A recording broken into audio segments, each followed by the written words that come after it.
Vas-y. Si vous deviez retenir 3 opérations réussies dans la mandature de M. Collomb, quelles seraient-elles? Je mettrais les berges de Saône, voilà, qui sont manifestement une opération d'urbanisme réussie. Je mettrais d'une façon générale la politique culturelle, même si j'ai un certain nombre de désaccords sur les orientations qui sont en son sein, mais voilà, d'une façon générale la politique culturelle est plutôt satisfaisante.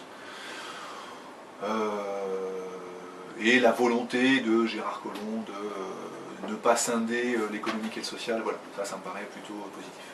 Donc si vous deviez retenir 3 opérations ratées dans la mandature de M. Collomb, quelles seraient-elles? La gestion du service de la cantine scolaire, ça c'est un échec pour moi important, la multiplication des grèves et le fait qu'on a traité uniquement les grèves par carnet de chèques, sans résoudre la question de fond.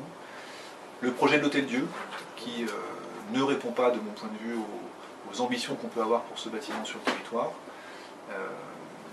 Et en troisième sujet, je mettrais quand même Confluence qui m'interroge sur la pérennité de ce qu'on est en train d'y faire.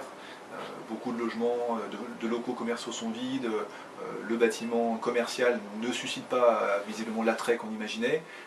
Ce projet dans un territoire qui est un cul-de-sac mériterait d'être examiné différemment aujourd'hui. Donc une fois élu, quels seraient vos 3 chantiers prioritaires? L'adaptation de la réforme des rythmes scolaires. Voilà, ça c'est un enjeu essentiel pour le territoire.